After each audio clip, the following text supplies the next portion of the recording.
Hey everyone, welcome back to Ask Dr. Adam.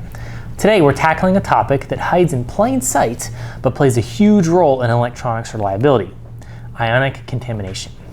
We're going to break down what it is, the common types of ions we look for, where they come from, why they're dangerous, and of course, the best ways to get rid of them. Let's jump right in.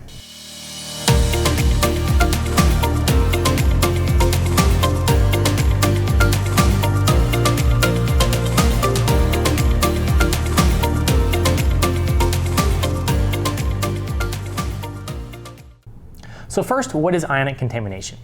In simple terms, it's the presence of charged chemical residues, things like chloride, sulfate, sodium, ammonium, and various organic acids that are left behind during the manufacturing, handling, or even from the environment. These ions don't become a big problem until moisture gets involved. Once they dissolve, they create a weak electrolyte on the surface of the board. And once you have moisture plus voltage plus these ions, you're in the danger zone. When we analyze boards, especially through ion chromatography, we're typically looking for two families of ions. You have anions, like chloride, sulfate, and organic acids, like acetate, and then you have cations, like sodium, potassium, and calcium. These show up over and over again, and their presence helps us understand not only how contaminated a board is, but also often points us towards the root cause. Now you might be wondering, where do these ions actually come from? The answer is pretty much everywhere in the manufacturing process. Here are some examples. First, the PCB fabrication steps. Things like chemical etching, neutralization, and surface finishing steps all leave behind potential ionic residues. Things like ammonium salts, chlorides, or leftover plating chemistries can stick around if the process isn't dialed in. The second common source of contamination is assembly processes. Flux is one of the biggest contributors. Even no clean fluxes can leave behind weak organic acids or halides that become problematic when moisture is present. Incomplete cleaning or poor rinsing can leave active residues under components. Another source is humans in the environment. Fingerprints? Yep, lots of sodium and chloride in those. Airborne industrial pollution? Sulfates and nitrates. Even the source water you use for rinsing can introduce measurable ionic contamination if it's not high purity. And then there are the sneaky sources, the ones that you probably have all around you, but you may have never considered. Some brands of permanent markers, wipes, and even swabs.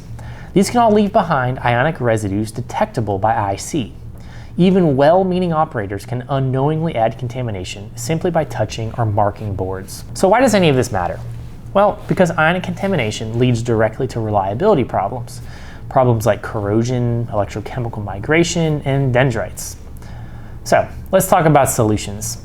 How do we remove ionic contamination effectively? Well, first, we can make sure we use high-performance cleaning agents.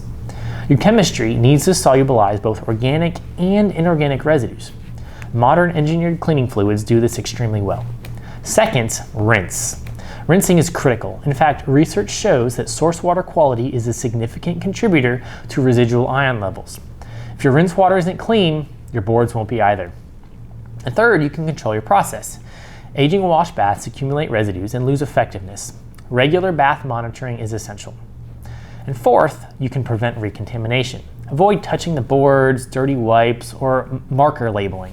If you can eliminate handling-based recontamination, you eliminate a huge percentage of issues. So that's ionic contamination in a nutshell.